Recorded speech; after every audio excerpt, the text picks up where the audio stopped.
Hello there, good morning and welcome to the AM News here on the AM Show. My name is Inimado. Let's get to our first story. A simple quarrel with a neighbor resulted in a serious allegation that she's a witch. Although a ritual declared her not guilty of being a witch, her accuser still chopped off her hand and fled. This is the story of Asibi, a woman in the Northeast region who's pleading with the Ghana Police Service to give her justice. Jojo Kobna brings you a snippet of his latest documentary, Finding the Witch Hunters. Picked a quarrel with me, and her son accused me of being a witch. Later, the people in the village took me to the Gambaga witch camp. They performed rituals which showed I was not a witch, so I came back to the village. The boy came to attack me at home. He was aiming for my neck, but I blocked it with my hand and he chopped it off. He fled, and to date, the police say they can't find him.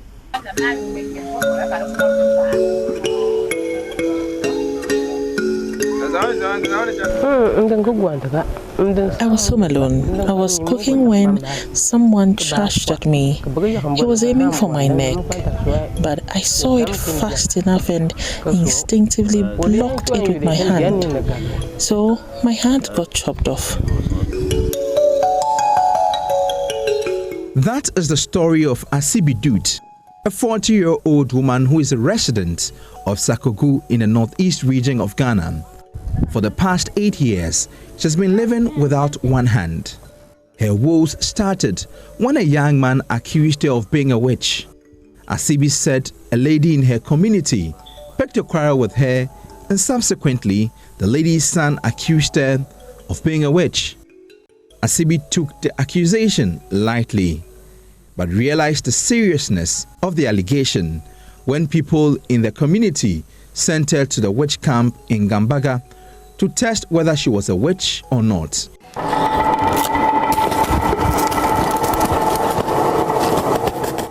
The way a chicken died would determine her fate and the entire course of her life.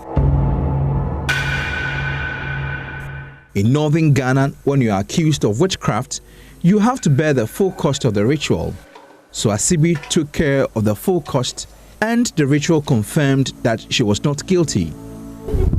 I was scared of witchcraft allegations. The fowl said I was not guilty. The chief then asked me to go back to Sakogu and ordered that we use dialogue to settle our differences. Asibi, who was 8 months pregnant, said she thought she was free, but the young man had other plans. I was home alone. I was cooking when someone charged at me. He was aiming for my neck. He tried to cut it off with a machete, but I saw it fast enough and instinctively blocked it with my hand. So my hand got chopped off. He then fled. To date, the police say they can't find him. Asibi was left broken. As soon as we say you are a witch, even small children can beat you. They can do anything to you, nobody cares. She had now mastered ways of living independently and taking care of her son. Her husband also traveled to southern Ghana and never gets in touch with her. She feels pains when the remaining hand is not covered. She cooks and does many other chores with one hand. She feels the young man who chopped off her hand had stolen her joy in life. I am really pained. I am hurt. Now I can't do anything. And the boy who did this to me is free. Asibi is yearning for two things: money to start her own business, and also for the police to track down the perpetrator, who is still on the run.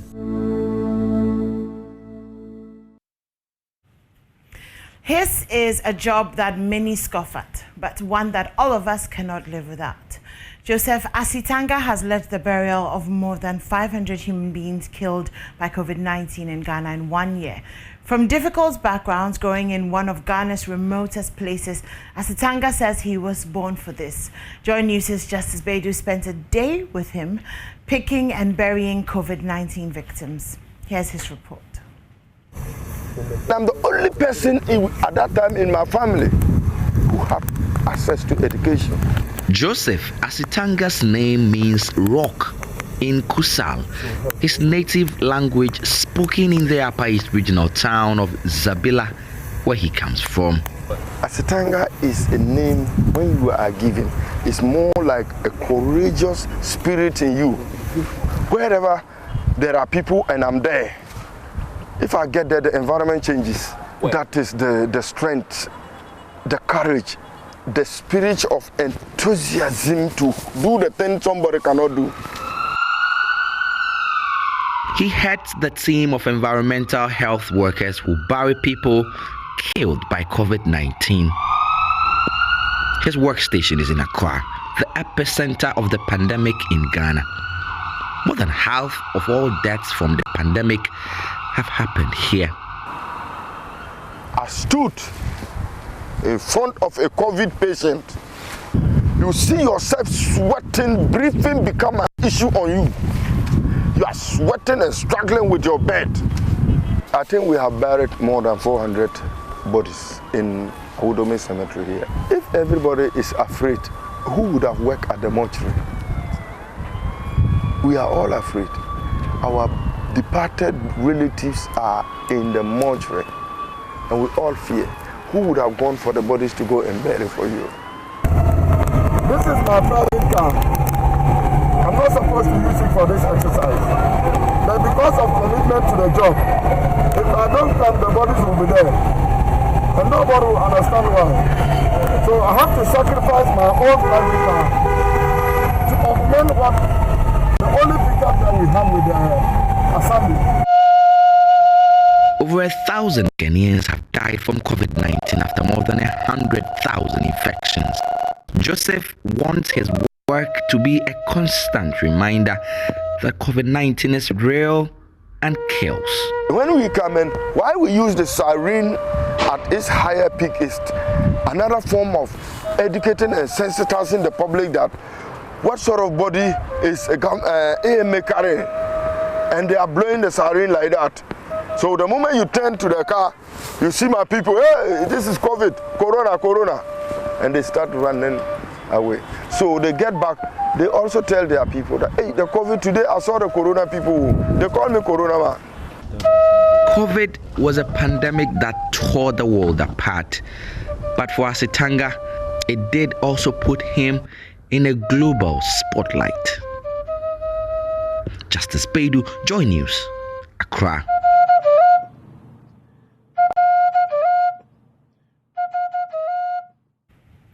Now, heaps of garbage have taken over the Tamale Teaching Hospital after 3 days of the ongoing strike by the Health Service Workers Association.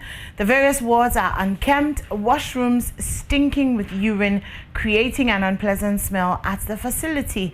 Martina Bugri has more for us in this report. From the entrance of the hospital to the corridors of the various consulting rooms and the compound of the entire TTH looks as if the place has not been cleaned for ages. Stench from the drains laced with algae and maggot has taken over the hospital, making it difficult for patients and caregivers to breathe. There is filth eventually everywhere, with the environment in a total mess. Madam Aisha says her father has been on admission for 3 days and she's unable to step into the washroom. She says one can easily pick infections from these washrooms. The sanitation situation in the hospital is so terrible. Somebody can just go and urinate and pour her white down, and you will also go and urinate there and pick infections. When you look at the gutters, it's filled with maggot and flies. The whole place is in a terrible situation. What we are asking is that they come back just for our sake. We are pleading with them for God's sake, they should return back to work.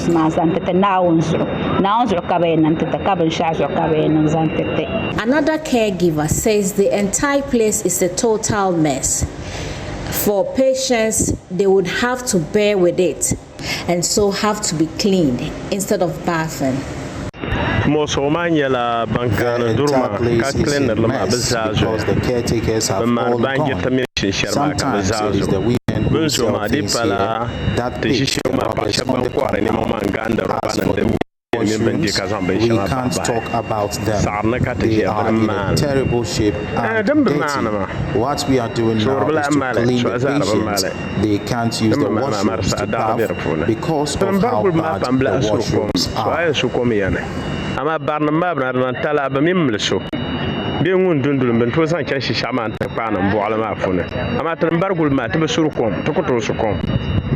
Earlier in the day, the public relations officer of the TT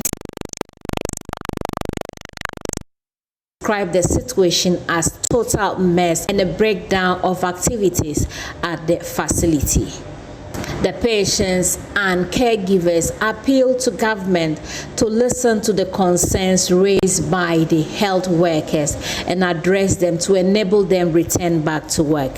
For Joy News, Martina Bugri reported. The Volta caucus in Parliament is calling on the National House of Chiefs to compel President Akufo-Addo to render an unqualified apology to the Paramount Chief of Aflao, Toby Ajongaga Amenyafiti, over his response to the concerns raised by the chief. The president, while addressing the Aflao's chief concern about the abandoned E-block project in his area, observed that if the chief is frustrated about the delay of the project, he should go and complete it. But in the view of the minority, the comment is an attack on the chieftaincy institution. The NDC MPs, who say they are under pressure from their constituents, insist drastic measures would be taken against the president if he fails to render the apology. Here's MP for North Tongu, Samuel Okujeto-Ablakwa, who spoke to the media. Fiti the fifth is not the first chief to be raising legitimate concerns about this culture of abandoned projects. Why is it that he is the only chief to be responded to in this manner? So we are all in solidarity with our dear colleague from the Ketu South constituency. We are considering our options. You have asked about what next if the president refuses to apologize. We have seen the president apologize to the good people of the central region.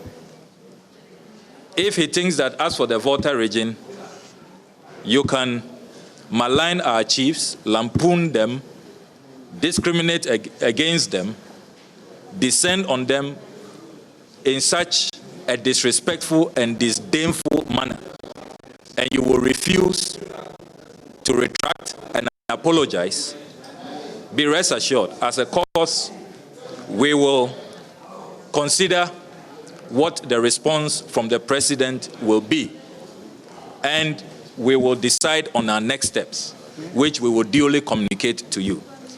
So be rest assured that this matter is not ending here. And you can imagine the pressure we are under from the chiefs and people of the Volta region to ensure that the president does what is right and accords the people of the Volta region and indeed the chieftaincy institution. This matter, as our dear colleague has said, quoting from UNESCO all the way to our constitution and our cultural policy, it is clear that this is an affront, it is an attack on the chieftaincy institution generally. And we expect even the National House of Chiefs to take a serious view of this matter, because Many chiefs are going to continue to be partners in development. They will offer their land. They will speak on behalf of their people as custodians of our traditions and our heritage. They will speak to the development in their various jurisdictions. And we cannot expect this kind of response from political leadership. Meanwhile, the Ketu South MP, Ablajifa Gomashi, says the minority will begin raising funds for the completion of the project. The respected traditional ruler merely advocated for an abandoned E-block in his community to be completed so his people will have fair access to education. As citizens and bona fide taxpayers, that wasn't too much to ask. Togbi Ajongaga Amanyafiti the Fifth, Daho, of the Aflau traditional area deserves praise for prioritizing education and speaking out against the culture of abandoning inherited projects. He does not deserve such disrespect from the President of the Republic of Ghana. The President's conduct, which we do not see him exhibit against chiefs from other parts of the country, is a total affront to the entire Volta region and the Aflau traditional area in particular. We demand a retraction and apology from His Excellency the President. A united Ghana with a common destiny is undermined by such reckless and discriminatory conduct of the President. Going forward, I will be launching a GoFundMe account for donations to finish the E-block as instructed by the President's infamous retort, and I entreat all Aflauvio and well-meaning Ghanaians to donate generously. The Ecobank Joy News Habitat Fair is finally here. With so many attractive deals for prospective homeowners, the 80 exhibitors at the Accra International Conference Center have promised to aid patrons to choose from a variety of land, homes, and accessories available. Hana Odame was at the opening ceremony and reports.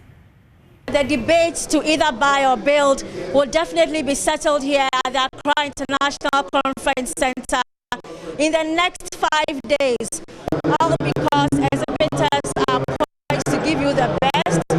For instance, Isaac tells me that Lakeside Estate has something good for you. Regardless of the amount of money inside your pocket, you can purchase a house at Lakeside Estate. Somebody is budgeting right now as they listen to you. Give the person an approximate amount that he or she should be saving towards to be able to purchase a home from Lakeside. At Lakeside Estate, as you are saving towards, I am giving you a house not more than 400,000 Ghana cedis at Lakeside Estate. If you want to build, you definitely need paint. At Lakeside Estate, as you are saving towards, I am giving you a house not more than 400,000 Ghana cedis at Lakeside Estate. If you want to build, you definitely need paints, and PyTech International will definitely help you out. I have with me here the operations manager, Adams, to tell us the varieties that he has available.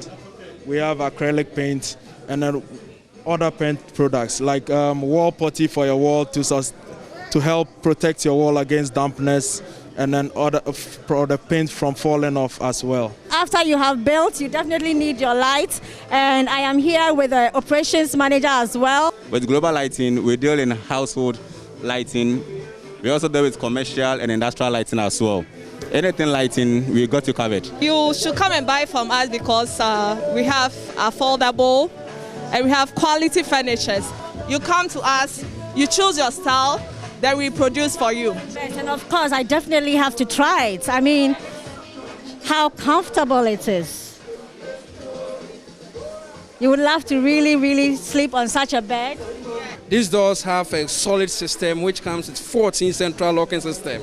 It's running from today to the 1st of November 2021 at the Accra International Conference Center. There are lots of discounts available here, lots of options to choose from.